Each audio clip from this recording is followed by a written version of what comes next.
उस राजा को ये कहा जा रहा था, अब आप संविधान लागू होने के बाद एक सामान्य व्यक्ति बन जाएंगे, क्या इस बात को स्वीकार करेगा? हम ट्रेन के अंदर एक डिब्बे में बैठे होते हैं, एक बोगी में बैठे होते हैं, हम अकेले बैठे होते हैं। उस बोगी में 4 लोगों की सीट होती है, अगर सेकंड एसी का है, थर्ड एसी का तो 6 लोगों की सीट है, और एक व्यक्ति टिकट लेकर अगर दूसरे स्टेशन पर बैठ जाता है, हम उसको बड़ी दिक्कत की नजर से देखते हैं। कहाँ आके मैं आराम से बैठकर आराम कर रहा था, फोन पर आराम से बात कर रहा था, आराम से फोन पे गाना सुन रहा था, बीच में डिस्टर्ब करने के लिए, अरे उसने भी टिकट लिया है, उसकी भी सीट है। तो उन राजाओं को यह कहा जा रहा था कि आप अपनी राजशाही छोड़ दीजिए, आप भारत के सामान्य नागरिक बन जाइए। तो राजाओं के ऊपर क्या बीत रही हो?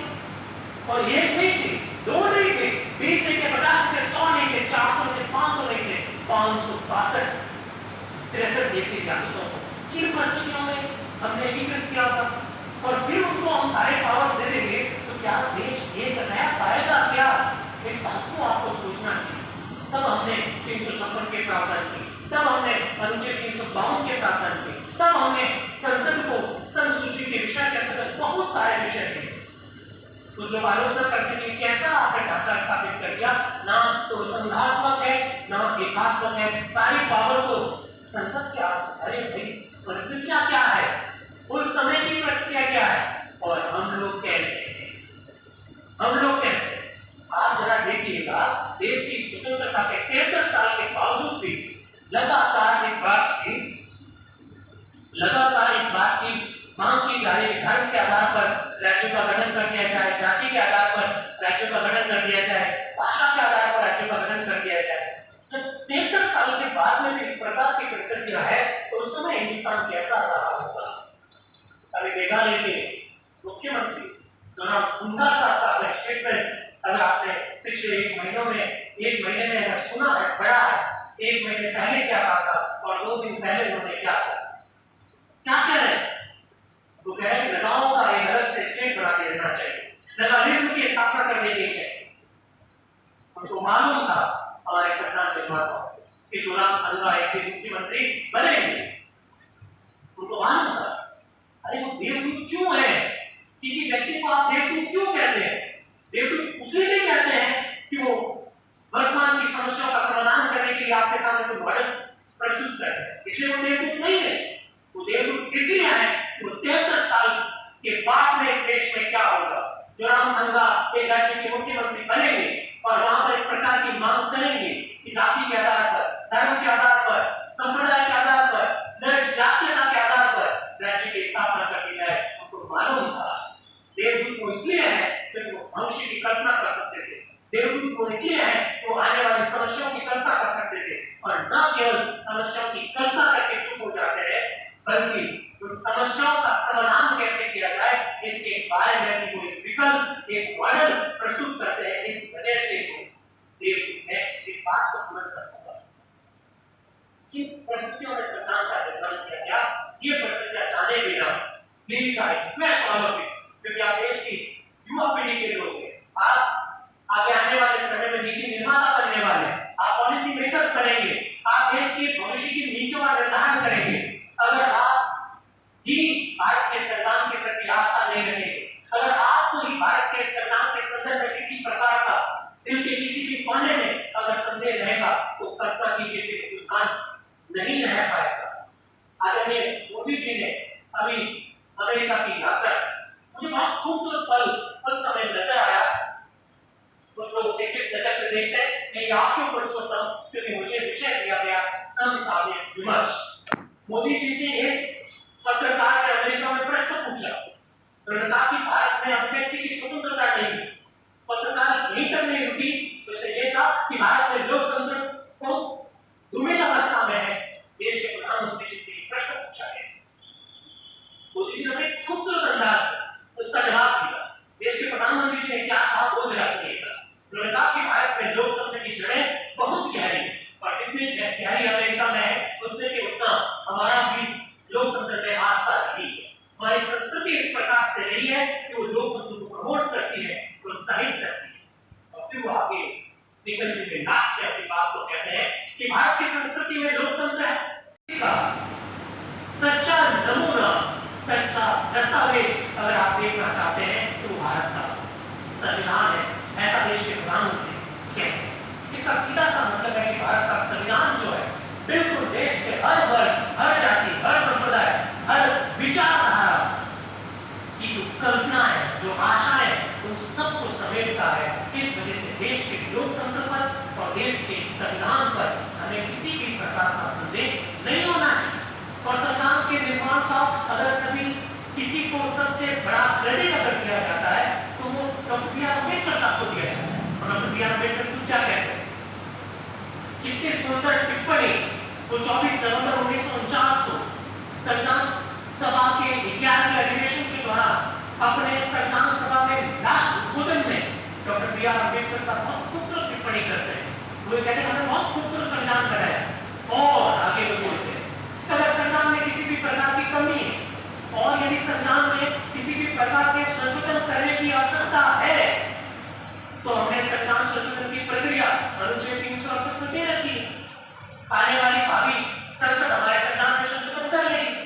और यदि बहुत ध्यान से सुनना, और यदि कोई सरकार संसद में इतना बहुमत भी नहीं जुटा सकती है कि वो संविधान में संशोधन कर सके तो फिर संविधान की आलोचना करने का उसे हक नहीं है।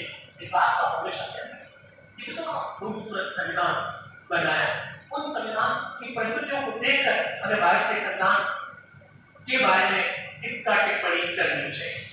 अब मैं कुछ एक पॉइंट्स लेकर आया हूं आपके सामने जो कि मुझे कहा गया, इसको लगाना चाहिए, इसको लगाना बड़ा मुझे कहा गया कि आप समसामयिक विमर्श करें।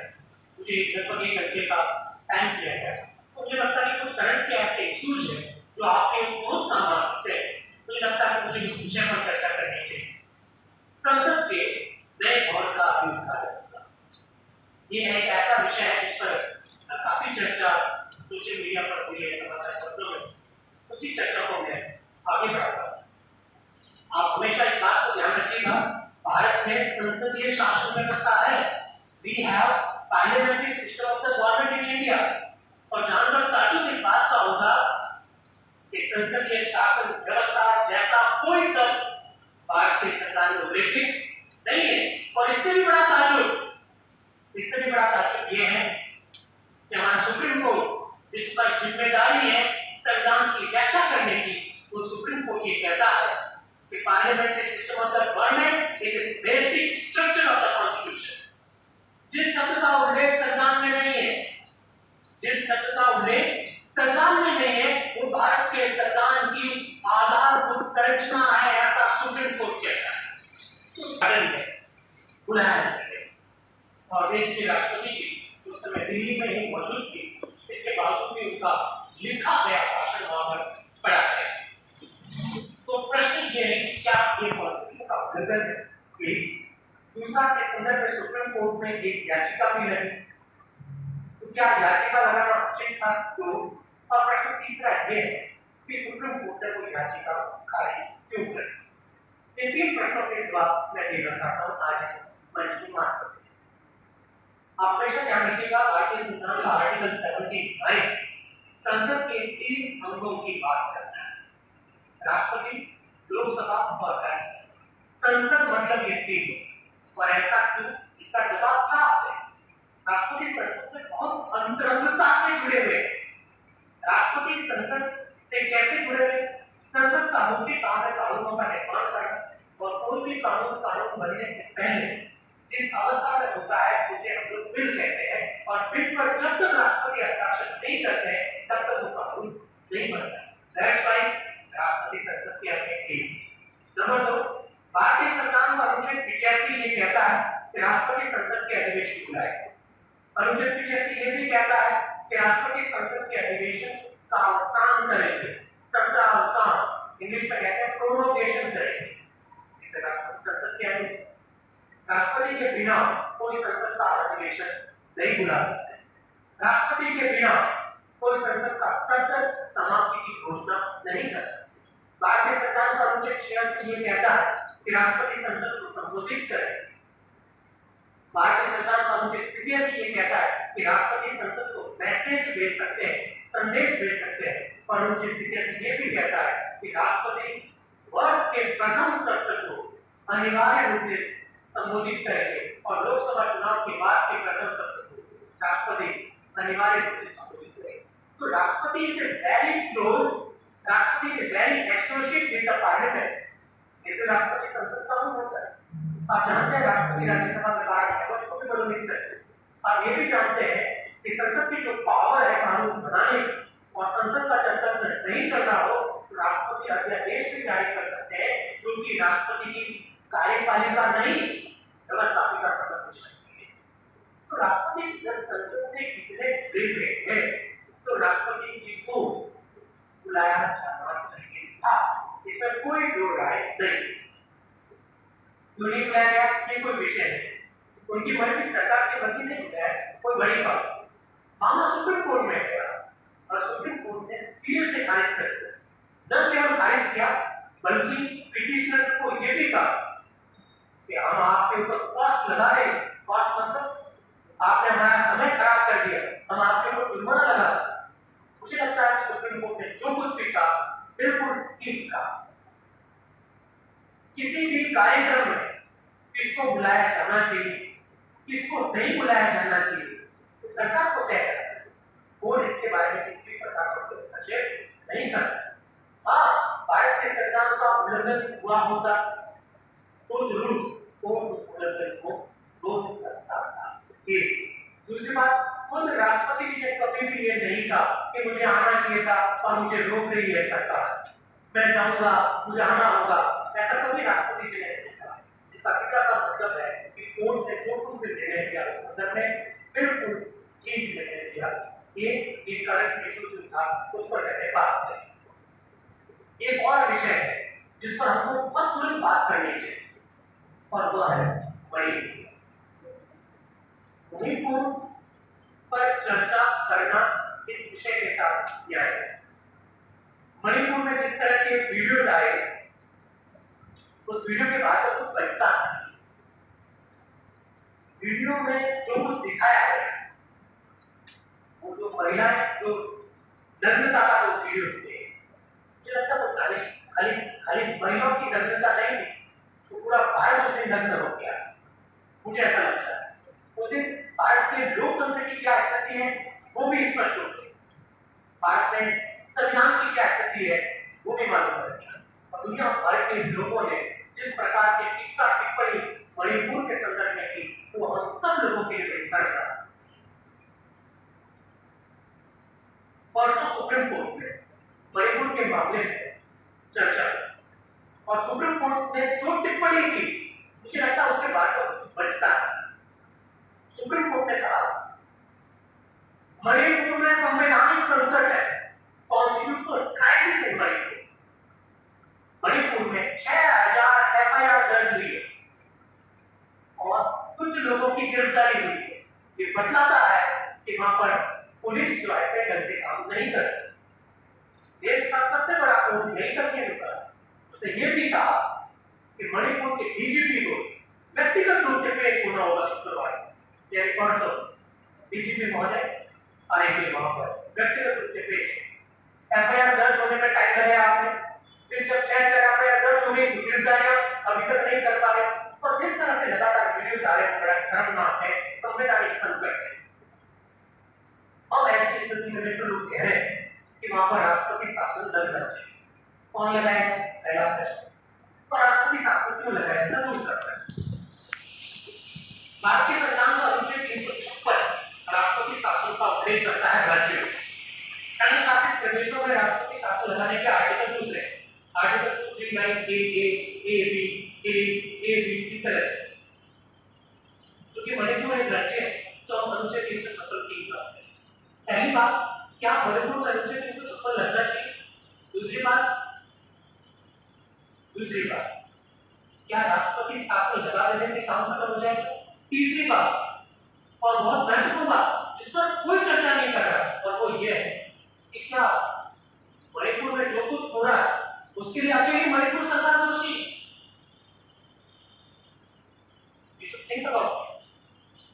हमको केवल अनुच्छेद 356 पर अपने आप को सीमित नहीं कर लेना चाहिए, हमको अनुच्छेद 355 भी पता होना चाहिए।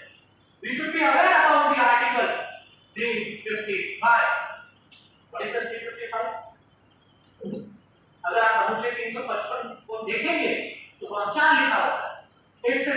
Duties of the union government, संघ सरकार का ये दायित्व है वह सभी राज्यों बाह्य आक्रमण से रक्षा करें, सभी राज्यों में आंतरिक अशांति से उनकी रक्षा करें और सभी राज्यों में संविधान की पालना सुनिश्चित करें। There are three duties of the Union Government in Article 355. अनुच्छेद 355 में तीन दायित्वों का उल्लेख है संघ सरकार के। एक दायित्व बाह्य आक्रमण को फिलहाल छोड़ दिया जाए मणिपुर के मामले में, दो दायित्व बचे हैं आंतरिक अशांति। मणिपुर चल रहा है, मणिपुर में तीन समुदाय आमने सामने खड़े, वैसे अलग खड़े, नगा और कुकी अलग खड़े, और आपको जानकर बड़ा ताज्जुब होगा जिस प्रकार की खबरें आ रही है, मतलब इतनी स्थिति खराब हो जाएगी हम सोच भी नहीं सकते कि जो एक समुदाय के जो प्रशासनिक अधिकारी वो अपने समुदाय के लोगों की रक्षा कर रहे हैं, दूसरे लोगों की रक्षा ही नहीं कर रहे, और दूसरे समुदाय के जो प्रशासनिक अधिकारी और जो पुलिस है ऐसा कहा जा रहा है कि वो अपने समुदाय की रक्षा कर रहे हैं, दूसरे की नहीं कर रहे। और जो वीडियो है उस वीडियो में ये कहा जा रहा है, आई एम नॉट श्योर, ये कहा जा रहा है कि जो महिलाएं भीड़ को पुलिस ने ही सौंपा, आप अंदाज लगा सकते हैं इस प्रकार का सर्कमस्टेंसेस वहां पर है। देन वेयर इज 355, फिर अनुच्छेद 355 कहां है? आंतरिक अशांति का मतलब क्या है? जब दो समुदाय इस प्रकार से जब जला हो गए, इस प्रकार से जब विश्वास की खाई इतनी गहरी हो गई और विश्वास की खाई इतनी गहरी हो गई, तो फिर अनुच्छेद 355 के तहत क्या ये संघ सरकार का दायित्व नहीं है? और फिर आगे क्या लिखा है? संविधान की पालना को सुनिश्चित करना भी ये संघ सरकार का कर्तव्य है। तो केवल अनुच्छेद 356 लगाकर, मणिपुर में राष्ट्रपति शासन लगाकर अपनी ड्यूटी पूरी नहीं हो पाए।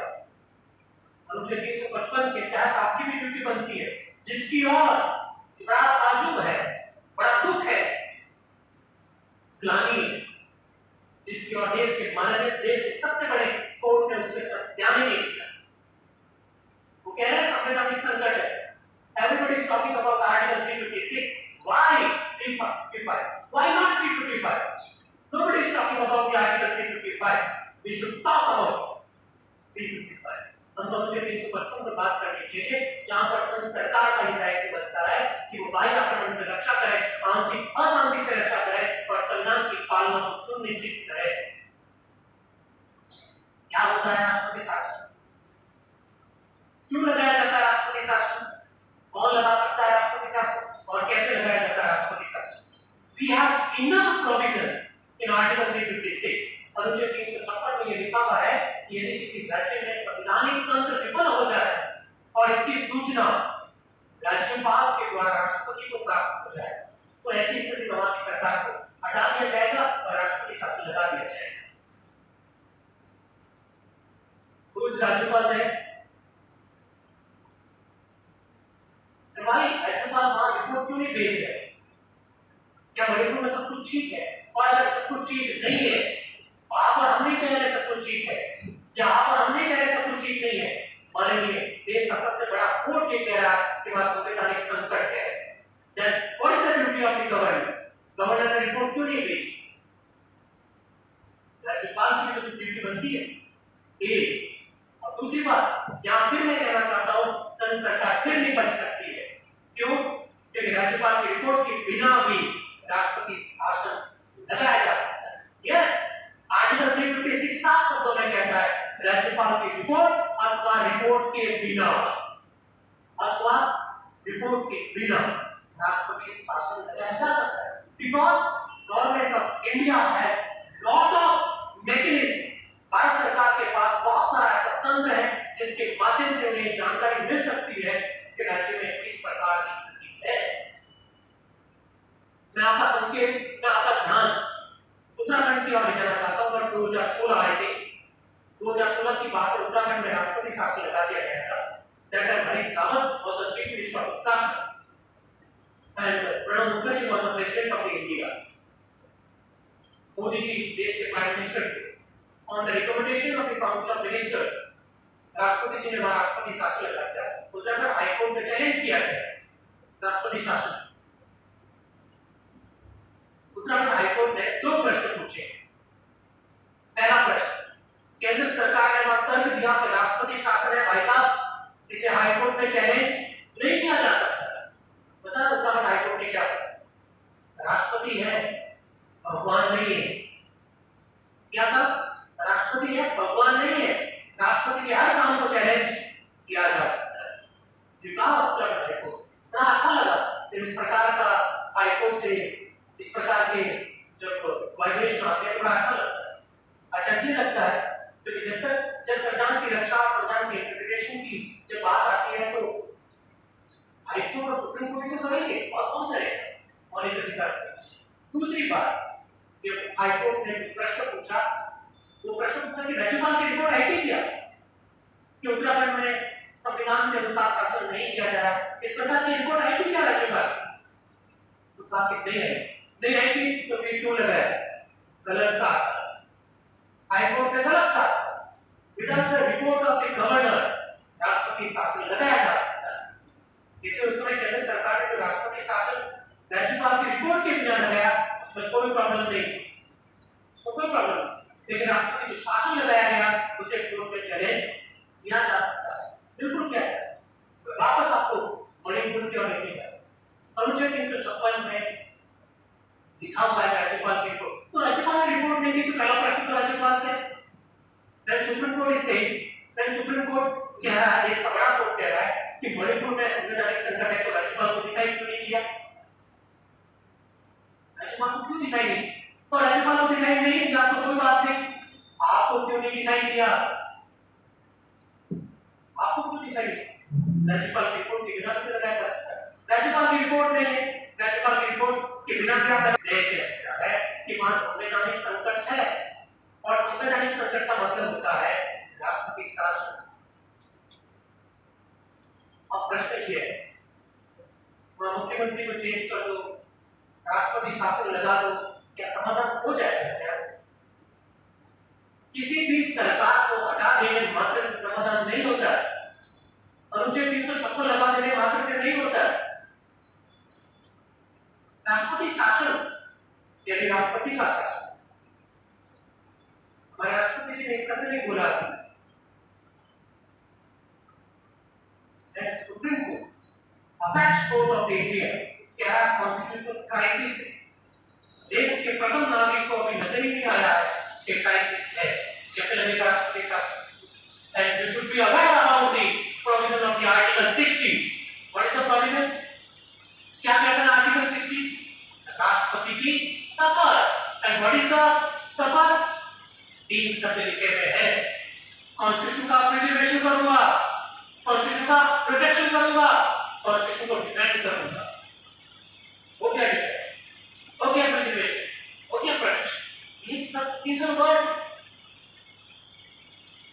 इसे राष्ट्रपति शासन लगा देने मात्र से कुछ नहीं होगा। जब तक सरकार है, चाहे कोई भी हो, चाहे संघ सरकार, चाहे राज्य सरकार, जब तक सरकारें अपने संवैधानिक कर्तव्य को नहीं जानेगी तब तक इसका इलाज नहीं है। ये बात को ध्यान रखिए। हम उसे एक प्रश्न और कर सकते हैं कि मणिपुर में इशू क्या है? इशू बहुत सारे, पर हमको कॉन्स्टिट्यूशन की जिम्मेदारी दी है, तो मैं अपने आप को वहीं तक सीमित रखूंगा, क्योंकि मुझे विषय दिया कि भारतीय संविधान पर चर्चा करें, समसामयिक विमर्श पर चर्चा करें, तो ये और अनुच्छेद यहाँ पर चर्चा में है, पर आई थिंक आपको मालूम होना चाहिए। आज से 4 महीने पहले मणिपुर हाईकोर्ट, इंफाल हाईकोर्ट ने मैत्री एक जाति है उसको अनुसूचित जनजाति में शामिल करने का आदेश दिया। उसके बाद से स्थितियां बिगड़ी और सुप्रीम कोर्ट खुद ने इस बात को स्वीकार किया कि हाईकोर्ट का यह आदेश जो है वो ठीक नहीं, हालांकि पूरा निर्णय अभी आना बाकी है। We should be aware about the provision of the article 341, 342. Article 341 is related to scheduled caste. Article 342 is related to scheduled tribe. अनुच्छेद 341 ये कहता है कि किसी भी राज्य में किसी भी जाति को अनुसूचित जाति में राष्ट्रपति after the consultation with the concerning governor संबंधित राज्य के राज्यपाल से परामर्श करने के पश्चात राष्ट्रपति किसी भी जाति को एसटी में शामिल करेंगे, ऐसा अनुच्छेद 341 कहता है। What about article 342? अनुच्छेद 342 यही सेम बात शेड्यूल्ड ट्राइब के बारे में कहता है, यानी किसी भी जाति को शेड्यूल्ड ट्राइब में शामिल करने के संदर्भ में अधिसूचना राष्ट्रपति जारी करेंगे। और इकबाल हाईकोर्ट ने क्या किया कि वैसी जनजाति को एसटी में शामिल कर दीजिए। अरे भाई, राज्य सरकार कैसे कर सकती है? It's duty of the president after the consultation with the concerning governor, अनुच्छेद 342 से कहता है। मुझे लगता है कि मणिपुर के हाईकोर्ट ने जब मैत्री समुदाय को अनुसूचित जनजाति में शामिल करने के संदर्भ में जब आदेश दिया तो भारतीय सरकार का अनुच्छेद 342 है उसको शायद नहीं रखा। You will have to wait for some time। Supreme court क्या निर्णय लेता है उनको इंतजार करना। लेकिन अनुच्छेद 342 ध्यान रखिएगा, सेकंड में मेरे पास प्रश्न पूछ गए एक इशू जो काफी बर्निंग है तमिलनाडु टाइम के अंदर इश्यूज मेरे पास अभी दो नए इशू लिखे हैं, सारे इशू लिखे पर मैं इतना नहीं आपको बताऊंगा। तमिलनाडु का एक इशू बहुत जबरदस्त चर्चा है और मुझे लगता है क्या मजाक चल रहा है। भारतीय संविधान का अनुच्छेद 163 ये कहता है कि राज्यपाल की सहायता और सलाह देने के लिए मंत्रिपरिषद और उस मंत्रिपरिषद का हेड मुख्यमंत्री, और अनुच्छेद 164 ये कहता है राज्यपाल मुख्यमंत्री की सलाह पर on the advice of the chief minister governor will appoint the minister. राज्यपाल मंत्री की नियुक्ति करेंगे मुख्यमंत्री की सलाह, ध्यान रखिएगा मैंने सलाह शब्द बोला, सुझाव नहीं बोला,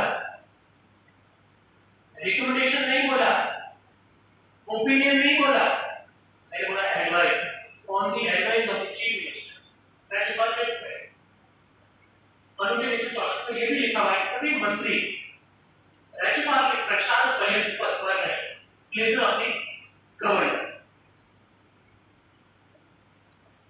राज्यपाल महोदय ने तमिलनाडु में एक मंत्री जी को बर्खास्त कर, मुख्यमंत्री जी ने इसके बारे में कुछ भी नहीं कहा, उसके बावजूद भी बर्खास्त कर। तो आपने गलत क्या किया?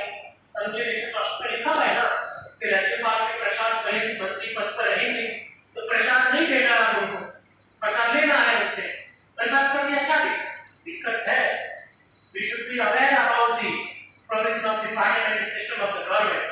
And you are aware that in parliamentary system of the government, all the powers council of ministers के पास होते हैं।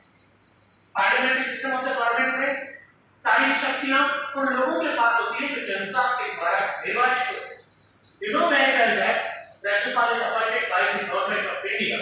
Rajyapal is appointed by the President of the India on the advice of the Council of Ministers। केंद्र सरकार की मंत्रिपरिषद जो है उसकी सलाह पर राज्यपाल अपॉइंट किए जाते हैं। अनुच्छेद 164 का वायलेशन है तमिलनाडु में राज्यपाल के द्वारा मंत्री को जो बर्खास्त किया गया वो सिरे से खारिज कर देना है। अभी तक इस संदर्भ में कोर्ट का निर्णय क्यों नहीं आया? प्रथम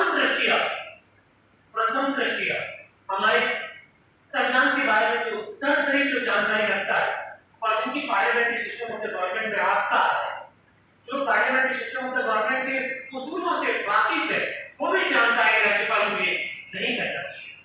एक रोचक जानकारी आपको राज्यपाल के संदर्भ में और देगा, उसके बारे में बात को खत्म करूंगा क्योंकि ये तो अंतहीन सिलसिला है।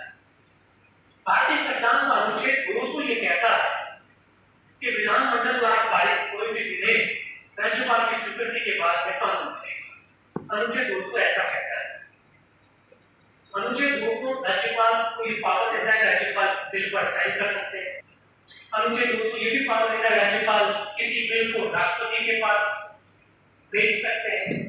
ऐसा अनुच्छेद 200 में लिखा, और अनुच्छेद 200 में ये लिखा हुआ नहीं है इस वजह से राज्यपाल कई बार बिलों को अपने पास रोक देते हैं, जिसे हम लोग पॉकेट जो कहते हैं, आप जानते हैं। पुनर्विचार के लिए प्रकाश करते हैं। ये सब अनुच्छेद 2 से ऊपर, अनुच्छेद 200 से ऊपर कर बातें हैं। हमारे राजस्थान में राज्यपाल होते हैं, कई सारे बिलों को हो रहा है। ऐसा केरल में भी हुआ, ऐसा पश्चिम बंगाल में भी हुआ, ऐसा पंजाब में भी, ऐसा छत्तीसगढ़ में भी। तेलंगाना में क्या हुआ जरा सुनिएगा। तेलंगाना में राज्यपाल होते हैं 10 बिल और हस्ताक्षर नहीं, 1 2 3 4 नहीं, कितनी कोई बात नहीं। राज्यपाल टाइम दे रहे संविधान का उल्लंघन तो नहीं, लेकिन 7 ऐसे बिल हैं जो 6 महीने से अधिक अवधि हो गई है, फिर भी राज्यपाल के पास पड़े। क्या राज्यपाल होने को खुद पर स्वीकृति नहीं देनी चाहिए? नहीं देनी चाहिए, मत लो, वापस तो लौटाओ। वापस लौटाओ तो कम से कम हमको ये तो मालूम पड़ेगा कि भाई आपको कुछ मुद्दों पर आपत्ति है, और अगर आपको लगता है कि इसमें कोई प्रॉब्लम है, और अगर आपको लगता है कि भारतीय संविधान का ढांचा का कहीं पर उल्लंघन है, तो राष्ट्रपति के पास क्यों नहीं भेजते?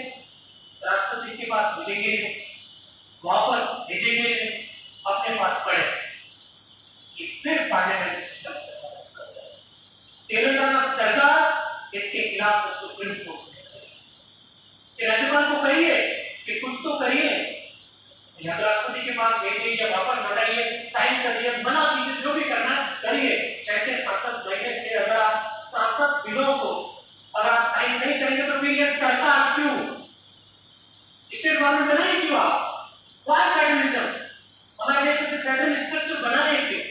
जब केंद्र सरकार के द्वारा नियुक्त राज्यपाल इस प्रकार से राज्य की इच्छाओं का प्रतिनिधित्व करने वाले लोगों के द्वारा भारी बहुमत से बिलों को आप 6 महीने से ज्यादा रोक लेंगे, और वो भी 1 नहीं, 2 नहीं, 5 नहीं, 7 बिल कुल मिलाकर 10 बिल, तो भी राज्य सरकार है ही नहीं। तो प्रश्न पूछना चाहिए। अपनी बात को खत्म कर रहा हूं, आपको मेरी बातों से लगा हुआ कि सर पूरे भरे हुए हैं,